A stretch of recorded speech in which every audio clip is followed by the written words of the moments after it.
Agradeço o convite da Federação Espírita Catarinense. Essa região me traz boas recordações turísticas. Meu avô morou aqui na cidade de Itapema, então nós vimos muito aqui na adolescência, na vida adulta, e agora estamos aqui retornando a esta região com a possibilidade de divulgar a veneranda doutrina espírita. Na Revista Espírita de julho de 1859, Allan Kardec noticia a obra que estava sendo lançada, o que é o Espiritismo. A Revista Espírita, tão esquecida no movimento espírita ou pelos espíritas. A Revista Espírita é o contexto do Pentateuco de Kardec. A Revista Espírita exibe o trabalho criterioso, intenso do nobre codificador. Nós temos feito já de algum tempo esse trabalho de divulgar a Revista Espírita através de uma obra que lançamos com a Federação Espírita Brasileira. E na Revista Espírita, Kardec noticia a chegada. São 160 anos da obra, o que é o Espiritismo. Nesta obra em particular, onde Kardec menciona que ali traria a síntese do Espiritismo, porque as pessoas ontem, hoje, muito apressadas, querem fazer uma leitura superficial e rápida, e para você entender o Espiritismo numa leitura rápida e superficial, é praticamente impossível. Mas Kardec consegue ali sintetizar o ideal espírita, e algo que ele fez de forma extraordinária na obra, o que é o Espiritismo, ele conseguiu enquadrar, conceituar o Espiritismo. Porque uma religião tão grande, uma religião vasta nas suas propostas intelecto-morais, seria muito difícil defini-la, conceituá-la, enquadrá-la numa única frase.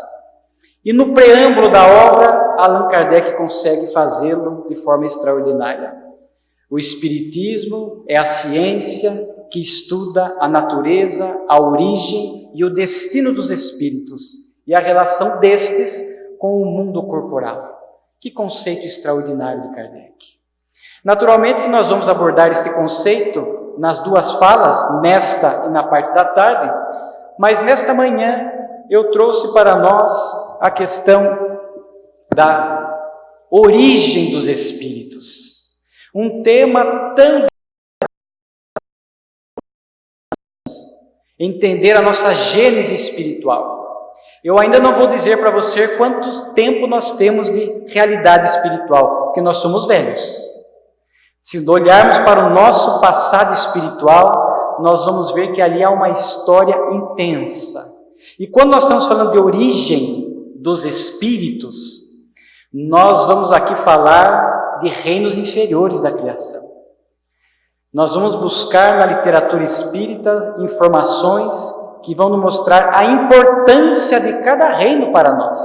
Porque às vezes nós espíritas, na superficialidade das informações, nós temos dificuldade de entender esse passado espiritual, enquanto ainda éramos princípios inteligentes, princípios espirituais, antes do reino nominal, antes do reino da razão.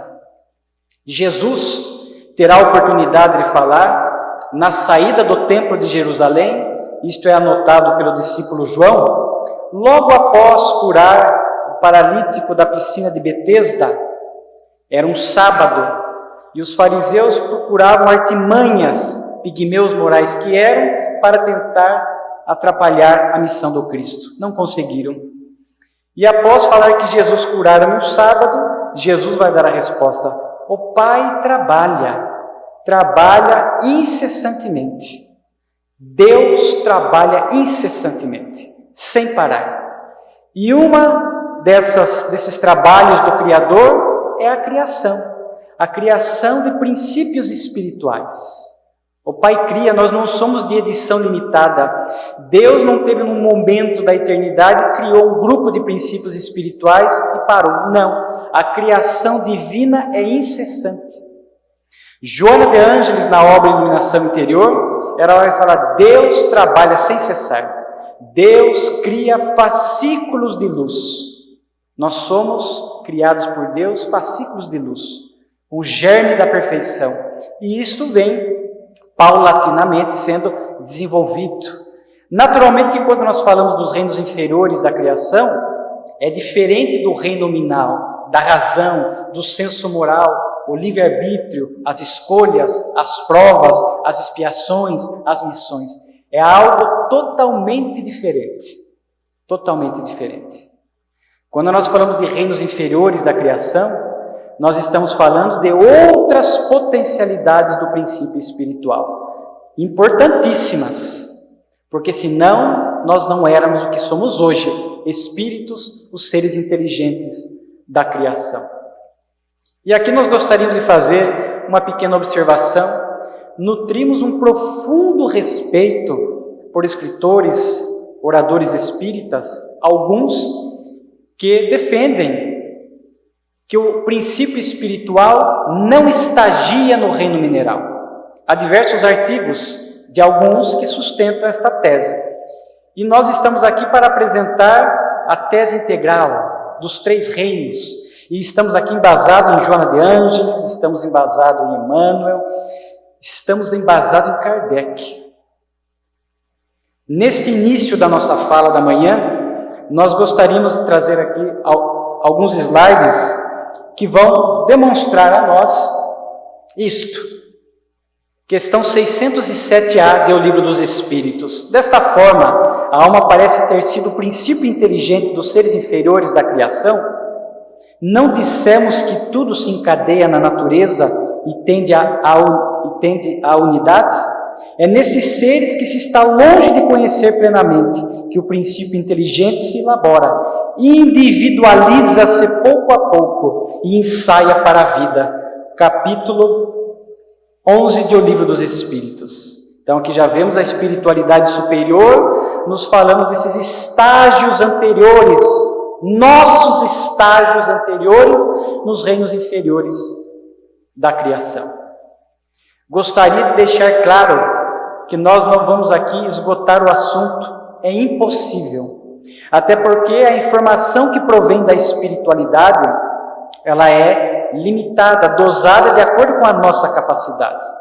Quando nós falarmos aqui das nossas sequências de progresso nos reinos inferiores, nós não estamos fechando isto. Há lacunas na evolução que nós desconhecemos. Nós desconhecemos. Nós vamos trazer aqui um esboço da nossa história espiritual enquanto princípios espirituais na origem, no começo, até chegarmos ao reino nominal. Uma das alegrias imensas que a doutrina espírita me trouxe foi de poder conhecer a gênese espiritual. Olhar para o nosso passado e ver o quanto Deus vem investindo em nós. O quanto Deus vem investindo em nós.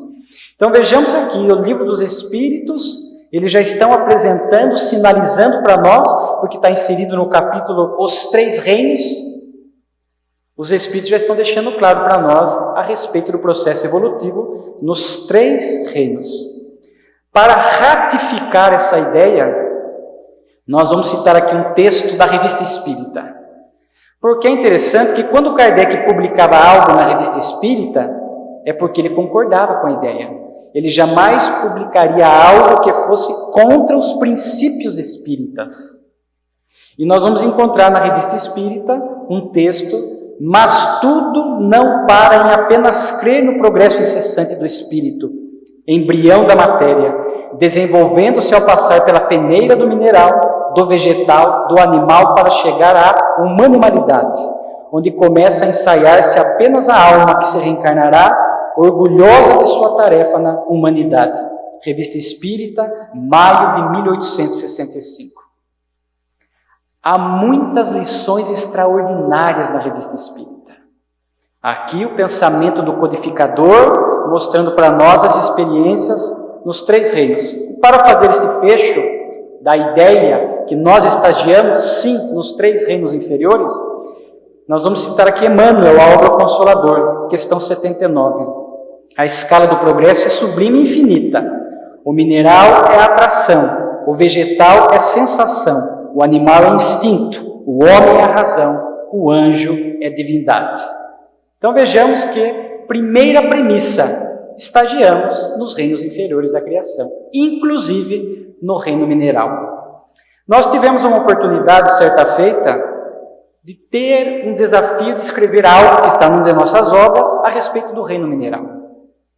Porque para nós é muito desafiador quando nós olhamos uma pedra, uma rocha, sais, minerais e procurarmos entender qual é a utilidade desse período para o princípio espiritual que acabou de ser criado por Deus. Como Deus cria fascículos de luz, nós não sabemos. Um dia saberemos, mas hoje não sabemos como Deus cria. O fato é que Ele cria princípios espirituais, uma energia, onde tem ali o germe da perfeição. E nós ficamos a pensar, o que será que representa para o princípio espiritual o reino mineral? E conversamos com oradores, Raul Teixeira, Divaldo Franco, e vamos buscando na própria literatura espírita, e nós vamos encontrar algo extraordinário. Nós vamos encontrar uma frase da benfeitora Joana de Ângeles, onde ela vai sinalizar, manifestando-se em sono profundo nos minerais, através de milhões de milênios, germina mediante processo de modificação estrutural, transferindo-se para o reino vegetal. Joana de Ângeles, na obra Iluminação Interior. Então, vamos entender que esta primeira fase da evolução no reino mineral representa tão somente questões estruturais daquele princípio espiritual recém-criado pela divindade. Temos aqui um professor de Química, não sabia? Nós fomos alunos que tivemos dificuldade em Química. Nós fomos estudar o Espiritismo, traz desafios para a nossa vida. Fui estudar algo. E o que existe nos minerais? O mineral é a lei de atração e repulsão. Átomos que se aglutinam e formam elementos, formam matéria. Então vamos pegar um exemplo aqui para vocês. Sal de cozinha, cloro, sódio, atraídos por um processo físico, químico e energético e gera uma molécula, sal de cozinha. Aí eu já vou fazer uma pergunta interessante para vocês. Sei que muitos aqui gostam de cozinhar. Quando eu pego o sal de cozinha para temperar minha carne, tem princípio espiritual ali? Então vamos deixar aqui uma interrogação. Senão dá até dó, né? A gente vai ficar até meio econômico. Coitado desses princípios espirituais. Quando eu pego uma pedra na mão e no meu impulso de violência eu jogo essa pedra em alguém, eu estou arremessando o princípio espiritual em alguém? Não. O princípio espiritual ele está presente apenas na origem, na formação. Quando o cloro, o sal de cozinha, se junta, os dois átomos que se juntam para formar o sal de cozinha, naquele processo físico, químico, energético, supervisionado pela espiritualidade maior, ali está o princípio espiritual, interferindo e recebendo, neste processo físico, químico, energético, impacto na sua estrutura energética inicial. Só na origem, só na formação das moléculas, nas junções atômicas, é que o princípio espiritual ali está beneficiando-se em questões estruturais e interferindo naquela questão. Então, quando eu pego o sal de cozinha, não tem princípio espiritual. Quando eu pego uma pedra, teve na origem, na formação. Mas agora não tem mais. Não há razoabilidade para que o princípio espiritual permaneça indefinidamente vinculado. O que é útil para ele, aquele processo químico, físico, energético, já foi na origem, na formação dos sais, das pedras, das rochas, supervisionado pela espiritualidade. Não há necessidade dele de prosseguir ali. Uma mesa de madeira. A madeira vegetal tem princípio espiritual? Não, mas já teve na origem, enquanto tinha vitalidade, enquanto compunha o reino vegetal, tinha. Mas agora não mais. Então vejamos algo interessante. E às vezes, nós espíritas temos que buscar os clássicos do espiritismo tão esquecidos. Um companheiro falará à tarde de Camille Flammarion, Gabriel Delane, Leon Denis. Gabriel Delane tem uma obra extraordinária, A Evolução Anímica. E ali, quando ele fala um pouquinho do reino mineral, ele vai explicar que o reino mineral representa para o princípio espiritual solidez. Representa para o princípio espiritual o que o esqueleto, a nossa estrutura óssea, representa para o corpo físico. Deu para captar, gente? Que é desafiador, né? Reino mineral trabalha apenas questões estruturais do princípio espiritual. Solidez. Por isso que alguns citam Leon Denis, na obra O Problema do Ser, do Destino e da Dor, uma frase assim: a inteligência, diz Leon Denis, dormita no vegetal, sonha no animal e desperta no nominal. Ele não cita o reino mineral, mas ele está falando da inteligência. A inteligência rudimentar começa a ser trabalhada: vegetal, animal e nominal. Mineral não, por isso que ele não cita a inteligência não, porque no mineral representa para nós apenas questões energéticas, estruturais do princípio espiritual. Gabriel Delane, solidez. Ok? Então, só começando o desafio da manhã, doutrinário. O almoço de vocês hoje vai ser indigesto. Vocês vão estar comendo o reino mineral, mas a doutrina espírita é desafiadora. Quanto nós aprendemos com ela? Ok, Alessandro, passamos aí milhões de anos no reino mineral, amoldando o princípio espiritual, estrutura, questões energéticas. Chegou no ponto que ele está preparado para avançar. Avançar. Para onde vai? E aí tem um livro do Chico Xavier, que o espírita, quando compra, ele coloca escondido num cantinho para ele nem ler, que é um desafio: Evolução em Dois Mundos. Evolução em Dois Mundos, eu vejo que a gente vai deixando porque é desafiador, mas tem muito conhecimento, é extraordinário. E ali o espírito André Luiz, vejamos que eu falei no início, nós não estamos esgotando, não há como esgotar, não estamos falando de todo o processo evolutivo. Mas após o reino mineral, o princípio espiritual vai passar pelos vírus e bactérias antes de adentrar o reino vegetal. Vírus acelular. O vírus fica dentro da célula, é intracelular. Ali ele vive. Bactéria já é monocelular, unicelular. E a gente pode pensar, nossa, mas são importantes essas experiências? Sim, são importantes. Eu vou dar um exemplo para vocês porque é importante. Ali nós começamos a ensaiar, a mecanizar, por exemplo, o tato.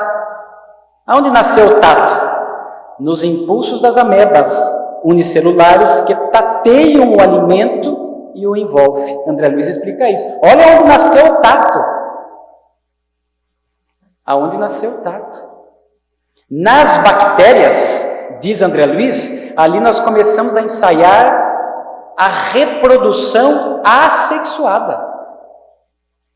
Então vejamos que não é por acaso. Vejamos que há uma metodologia, há uma diretriz, há uma utilidade no percurso evolutivo do princípio espiritual. Então, ali estagiará também vírus, bactérias. E aí eu vou trazer algo mais desafiador. Recentemente, a ciência descobriu que o nosso corpo físico tem mais bactérias do que células. Quantas bactérias tem no nosso corpo físico? As benéficas e as maléficas. Trilhões de bactérias em nosso corpo físico. Trilhões de bactérias. Aqui eu vou deixar uma ideia para a gente refletir. Ou seja, em nosso magnetismo, envolvido por nós espíritos, em nosso campo vibratório, estagiam princípios espirituais. Estão nessas bactérias, esses vírus. Estão sob o nosso influxo mental, inconscientemente. Inconscientemente, eles estão ali. Nós os sustentamos, em alguma medida, inconscientemente. E a evolução é tão bela que, porque se a gente sempre caminha do inconsciente para o consciente, é o despertar da consciência, chegará um dia que nós teremos conscientemente essa tarefa de cuidar de bilhões de espíritos. Hoje eles estão aqui inconscientemente, nesse processo automático. No futuro, quando formos espíritos crísticos, cuidando de planeta ou planetas, amorosamente e com consciência, cuidaremos de espíritos nas suas trajetórias evolutivas. Hoje cuidamos inconscientemente de princípios espirituais que estão vinculados em nosso corpo físico. Olha só, gente. Alguém já havia pensado nisso? São pensamentos desafiadores. Para que depois, estagiando nos vírus e nas bactérias, o princípio espiritual possa adentrar formalmente o reino vegetal. André Luiz nos fala a respeito disso. Transferindo-se para o reino vegetal, às vezes passando pelas formas intermediárias, dando surgimento à sensibilidade a uma organização primária de que se utilizará no remoto futuro. Aqui é Joana de Ângeles, ainda na obra Iluminação Interior. Reino vegetal. E aí segue a trajetória do princípio espiritual. Mas, Alessandro, o reino vegetal representa para o princípio espiritual, para o princípio inteligente, o quê? Representa, nós vamos trabalhar ali sensibilidade, nós vamos trabalhar uma vida organizada embrionária, o caule, que é o condutor das substâncias para o vegetal, será no futuro o nosso sistema nervoso central.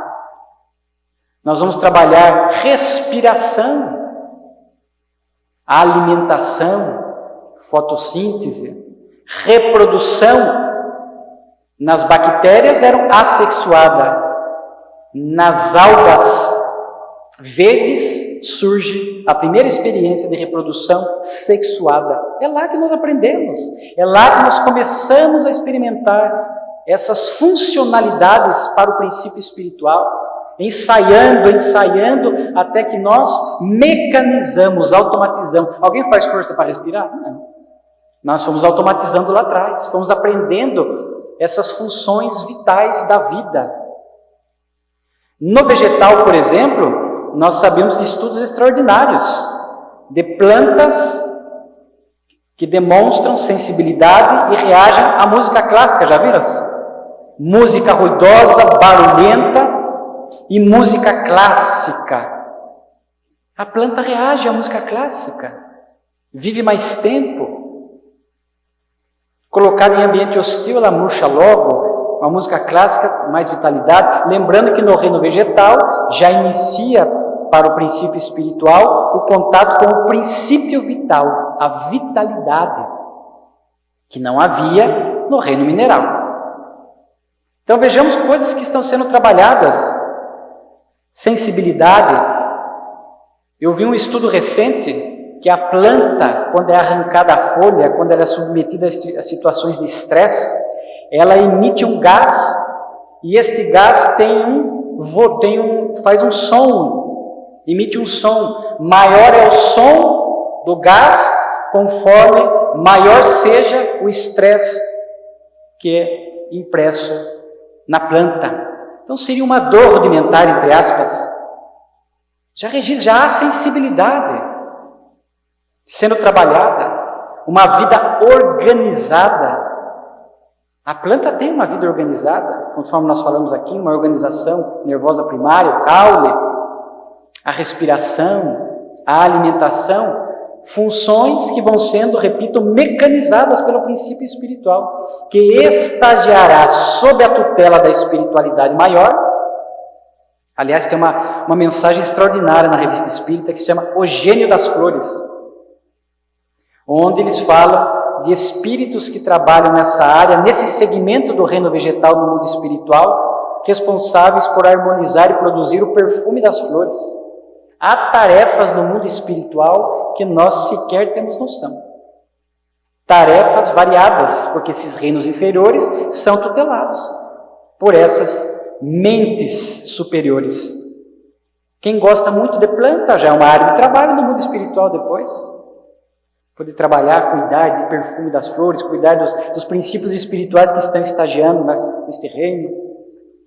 Enfim, reino vegetal, vejamos aqui simplificadamente a sua utilidade, funções que estão sendo mecanizadas pelo princípio espiritual. E claro que há uma diretriz, há uma cronologia, há uma ordem que a espiritualidade maior comanda. Depois disso ele estará a um reino de uma transição entre o vegetal e o animal, as chamadas plantas carnívoras, algumas zoófitos. Se tem algumas plantas que já têm pelos viçosos, o animal pousa ali uma mosca, ela já sente, já o envolve, se alimenta daquelas moscas, daqueles insetos. E por aí vai, até poder estar no reino animal, que representará para nós o instinto, que é a base da inteligência. Livro dos Espíritos. É bem verdade que o instinto domina na maior parte dos animais, mas não vê que alguns agem com uma vontade determinada? Tem inteligência, mas ela é limitada. Questão 604, a inteligência é um ponto de contato entre a alma dos animais e dos homens, mas os animais têm apenas a inteligência da vida material. No homem, a inteligência produz a vida moral. Os animais, quem tem animal de estimação? Quantos de nós não temos os nossos animaizinhos de estimação? Então vejamos que agora o Espiritismo nos ensina, há um princípio espiritual. Às vezes a gente fala a alma dos animais, poeticamente podemos até falar a alma dos animais, a alma dos vegetais, mas doutrinariamente o correto é princípio espiritual, princípio inteligente, psiquismo, quando atinge a razão, espírito. Mas o reino animal é a base da inteligência, através do instinto. O que é o instinto? O instinto são ações repetitivas e inconscientes para a sustentação da vida. Quanto mais atrasado é o animal, mais preso ao instinto ele está. A ação dele é sempre previsível, repetida, não inova.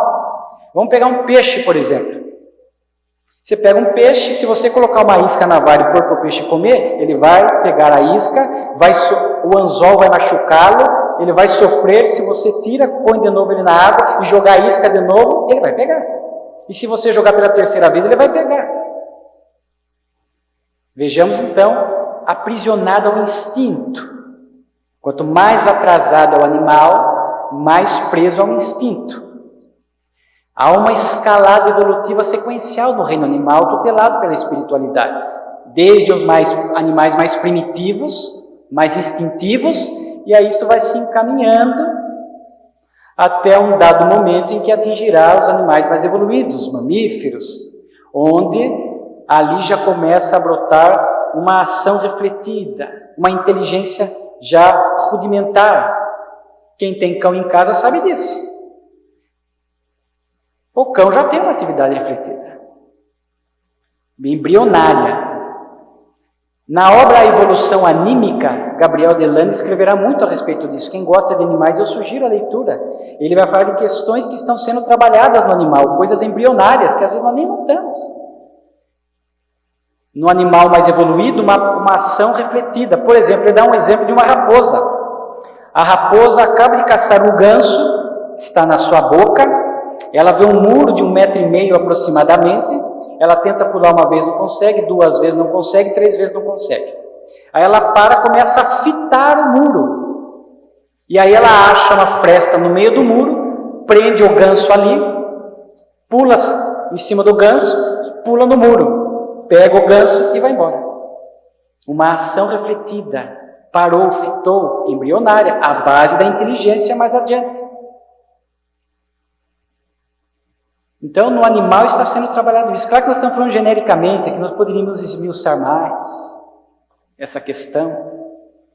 Ou nós vamos colocar aqui, só para vocês terem uma noção dessa fala deixa eu só voltar aqui, do reino animal.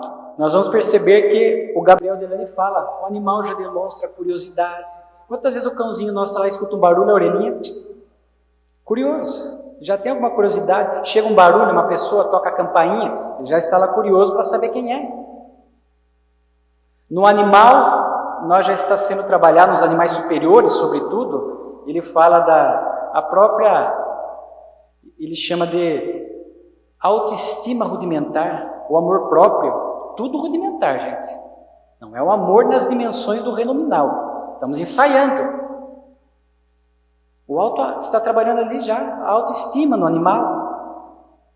O animal, quando faz uma coisa certa e tem recompensa, não vê a alegria dele. Ele conta uma história interessante de um animal, o dono narra ele, um animal que estava tentando caçar moscas e não conseguia, tentava pegar mosca, não conseguia, tentava pegar mosca. O dono começou a dar risada dele. E o animal percebeu aquilo, e aí o animal fingiu que pegou uma mosca e saiu. Fingiu que pegou uma mosca, porque ele percebeu que estava sendo alvo de chacota do dono. Então, para ele não ficar por baixo, a baixa autoestima, ele fingiu que pegou uma mosca. Olha só, quem tem animal em casa sabe. É uma atitude refletida. Já é imprevisível, muitas vezes, a conduta do animal. Ela já destou daquele instinto bruto primeiro, já começa a inovar. E essa inovação é que está sendo trabalhada às bases da inteligência. O peixe, se a gente colocar 10 vezes a isca, ele pega. O cão, se você chamar ele uma vez e for duro com ele, chamar a atenção, ele já sai quietinho, já vai. Se você chamar a segunda vez, ele já vem meio desconfiado. Ou não vem, ele fica de longe olhando, sabendo que o dono está bravo. O animal já expressa algumas emoções rudimentares. Medo, alegria. A alegria de um cão é algo extraordinário, rudimentar. A gente sai 1 minuto, volta depois, está lá ele com o rabinho balançando, como se fizesse uma eternidade que não nos visse. E você sai de novo e volta, ele faz aquela alegria. A tristeza, o cão tem, alguns falam de depressão no cão, a homeopatia para os cães. Estamos falando aqui dos animais superiores. Há um livro, Kardec prossegue, e aqui nós nem defendemos essa tese, longe disso, mas apenas para citar o nome do livro, não defendemos essa tese, mas é uma pergunta feita ao Chico, qual seria o animal mais evoluído? E ele fala os cães. Nós temos macacos que são inteligentíssimos, animais que demonstram inteligência, essa convivência, juntando inteligência e moralidade rudimentar, o cão é algo extraordinário. Um verdadeiro amigo. Então vejamos que tudo isso tem uma utilidade, o espírito estagiando no reino animal, trabalhando a base da inteligência. Mas se vocês acharam que o assunto aqui é desafiador, eu vou apresentar algo ainda mais desafiador dentro dessa proposta do estudo, respeitando ali o nosso tempo de almoço logo mais. Temos aí uns 10 minutinhos, 9 minutos. É um tema para a gente buscar as fontes depois, entender bem como é que funciona essas questões da evolução do princípio espiritual. Somos velhos. André Luiz fala que das experiências unicelulares até o homem da pedra, sabe quanto tempo nós temos, gente? Segura aí na cadeira. 1 bilhão e 500 milhões de anos. Somos velhos. Olha o amor de Deus a nós. Só que tem algo interessante. Certa feita, a Sueli fala, vou emprestar a fala dela, fala assim, obras esquecidas pelo Espírito, né? Tem obras que são extraordinárias, e às vezes nós oradores citamos que é para instigar a curiosidade, Revista Espírita e tal. Tem uma obra do Viana de Carvalho, Atualidade do Pensamento Espírita, é uma obra extraordinária. Quando eu li uma pergunta ali, foi para mim um momento assim, de desafio. A pergunta era assim, levando em conta que há milhões de insetos conhecidos, esses insetos, esses princípios espirituais que estão vinculados a esses insetos, se humanizarão, ou seja, tornarão-se espírito? A resposta veio não necessariamente. Aí fundiu a cuca. Se a gente não pode admitir o aniquilamento, a morte do princípio espiritual, que criado por Deus ele é eterno, como é que esses princípios espirituais que estão na pergunta feita nos insetos, como é que eles não se tornarão necessariamente espíritos? Não se humanizarão? E aí vem algo interessante que faz parte do processo evolutivo nos reinos inferiores, especificamente no animal. E eu tive a oportunidade, cito no livro, até porque com a autorização do Divaldo Franco, e logo que eu li essa pergunta, logo mais eu tive a oportunidade de encontrar o Divaldo. E fiz a pergunta a ele. E ele falou sim. A resposta está correta.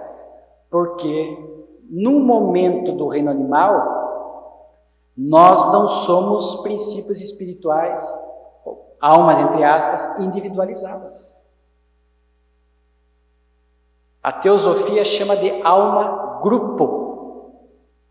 Alma-grupo. Portanto, a individualização que nós conquistamos hoje, ela se deu no momento da evolução. Antes, nós não éramos individualizados, nós compunhamos alma-grupo. Mas como é que funciona essa questão da alma-grupo? Não temos informações. O Divaldo disse a mim que pactou da ideia. É interessante que os orientais defendem um pouco essa ideia da alma-grupo. E a gente vê alguns animais que demonstram isso claramente. O impulso coletivo das formigas, o impulso coletivo das abelhas, às vezes o impulso coletivo dos peixes, que estão sob a vinculação de almas-grupos. E a experiência funciona mais ou menos assim. O exemplo dos orientais. Você pega um balde com água. Pega um copo e tira uma porção da água. Coloca tinta azul no copo com água. A água vai ficar azul. E a hora que você devolve esta água no balde, aquela tonalidade azul estará presente. Mais fraca, mas estará presente no balde. Então, a alma-grupo significa compartilhamento de experiências. Os princípios espirituais que a compõem, quando vêm para as experiências dos reinos inferiores, ao regressarem para a alma-grupo, compartilham as experiências trazidas. Olha só, que interessante. Não temos mais detalhes. Sinteticamente é assim que funciona. Mas num dado momento vai individualizar. É aí que o Divaldo respondeu para mim, por que a resposta do Viana de Carvalho foi assim? Porque num dado momento, segura na cadeira, gente. Num dado momento, diversos princípios espirituais se fundem para formar um só. Como é que é feita essa fusão? Não sabemos. Certamente é a espiritualidade superior. Aí, Alessandro, isso tem embasamento na doutrina espírita? Tem. Aí, a extraordinária revista espírita. Há um espírito lá que escreveu muito sobre os animais, Charlie. A alma do animal não se reconhece após a morte. É um conjunto confuso de germes que pode passar para o corpo de tal qual animal, conforme o desenvolvimento adquirido. Não é individualizada. Contudo, direi que em certos animais, mesmo em muitos, é individualizada. Revista Espírita, julho de 1860. Ou seja, numa parte dos animais não é individualizada, insetos, peixes, etc., alma-grupo, chega um dado momento que ela individualiza-se. Nós temos uma pista de onde se individualiza? Temos. Dr. Jorge Andréa, um grande estudioso da evolução anímica da alma. Dr. Jorge Andréa escreve um artigo, ele diz que a alma individualiza-se quando surge no animal a glândula pineal embrionária. Ele chama de olho pineal. A glândula pineal, André Luiz, um grande estudioso, responsável pela mediunidade, nos animais, nos répteis, já há o chamado olho pineal, glândula pineal embrionária. Ela é necessária para que um único princípio espiritual possa comandar um único organismo vivo. Então, o Dr. Jorge Andréa, me parece bem plausível, então, leciona para nós que a individualização do princípio espiritual acontece nos répteis. E a partir dali, um princípio espiritual para um organismo animal. Os nossos cães, os animais superiores, etc. A partir dali, já há uma alma, entre aspas, individualizada. Olha que... Para mim, repito, são informações extraordinárias. Extraordinárias. Entender o processo evolutivo, a nossa evolução, extraordinário. E aí, no reino animal, naturalmente que isso vai segue-se milhões de anos, há uma sequência lógica, há espíritos que cuidam dos animais. Nós sabemos que os animais reencarnam, via de regra, imediatamente. Alguns são aproveitados na espiritualidade, como diz André Luiz nas suas obras, mas, na generalidade, regressam rapidamente para essas experiências contínuas. E aqui eu não vou ter tempo, faltam 2 minutos. No animal, o sofrimento, Emmanuel tem uma mensagem extraordinária. quiserem procurar na internet, o sofrimento nos animais, Emmanuel, ele vai explicar que no animal o sofrimento já representa algum aprendizado, que nós ainda temos dificuldade de enquadrar, de entender, porque no ser humano, no hominal, sim, provas, expiações, a questão moral, os ensinamentos morais, mas ele diz ali bem sinteticamente, porque, repito, há coisas que nós não entendemos. Mas nós vamos passando a entender alguma coisa à luz da doutrina espírita. Eu, quando desencarnar, eu tenho tanta coisa a ver, eu quero ver. Quero ver lá o mineral, a estrutura energética, o vegetal, o animal, porque nós estamos aprendendo em teoria aqui na doutrina espírita, e depois, quando chegamos lá, temos a oportunidade de ampliar este conhecimento sem os limites da matéria, e podemos, em loco, presenciar como é que funciona essa questão da evolução do princípio espiritual. Mas chegou no animal, para encerrar, o animal mais evoluído, segundo esta pergunta dirigida ao Chico, o cão. Chegou no topo do animal, vai para o hominal? Não. No Livro dos Espíritos tem uma pergunta, e uma resposta, melhor dizendo, que diz que a distância entre os animais e o homem é a mesma distância entre o homem e Deus. Claro que é uma resposta aí simbólica. Vejamos a distância de evolução. Puxa vida, Alessandro, não vai demorar. Aonde prossegue essas experiências? E aqui eu vou deixar algo da revista, uma resposta de São Luís na Revista Espírita. Certa feita, Kardec pergunta, lá no passado, quando o princípio espiritual atingiu o topo do reino animal, como é que ele fazia para se humanizar? Como é que seguia o seu processo evolutivo lá no passado, na origem da Terra? Vejamos o que São Luís responderá. Aí a pergunta, examinando a série dos seres vivos, encontra-se uma cadeia ininterrupta, desde a madrépora, que são os corais, a própria planta, até o animal mais inteligente. Mas entre o animal mais inteligente e o homem, há uma evidente lacuna, que em algum lugar deve ser preenchida, porque a natureza não deixa elos vazios. De onde vem essa lacuna? São Luís, essa lacuna dos seres é apenas aparente, não existe na realidade. Vem das raças desaparecidas. No passado, nós tínhamos raças que cumpriam este papel de transição entre o animal e o hominal. Sem falar que essas experiências evolutivas não se dão apenas na Terra. André Luiz fala muito que elas se desdobram no mundo espiritual. A evolução se dá nos dois planos da vida. Então vejamos que antigamente tinham raças desaparecidas. Mas e hoje? Hoje nós não temos mais essas raças desaparecidas, que cumprem com esse chamado elo perdido entre o animal e o homem. E aí nós poderíamos perguntar, aonde se dá esta evolução? Nas muitas moradas da casa do Pai. Esses princípios espirituais são levados a outros mundos, seguem a sua evolução, cumprem esta etapa que hoje a Terra não oferta, para depois regressarem à Terra ou em outros planetas que estão no mesmo patamar, atingindo agora o reino nominal. Uma extraordinária doutrina espírita. Este conhecimento que aqui em 45 minutos nós apresentamos a vocês para deixar uma curiosidade do assunto, para buscarem mais, eu pergunto a vocês, em nível de intelectualidade, quantas pessoas na Terra têm acesso a essa informação da gênese espiritual? A nossa história espiritual. Quando nós vamos em Evolução em Dois Mundos, a caminho da luz, etc. É muito belo. É muito belo. A meu ver, a grandeza de Deus se manifesta muito mais nessa criação dessa forma do que naquela criação. É a famosa luta criacionismo e evolucionismo. O espiritismo mostra que as duas têm razão. Surge a teoria do design inteligente. Deus cria, é o autor de tudo, mas ele não cria almas humanas prontas. Ele não cria a alma dos animais, a alma dos vegetais. É o evolucionismo, é a evolução. Então as duas estão certas. Quando você funde criacionismo e evolucionismo, é a resposta, a teoria do design inteligente.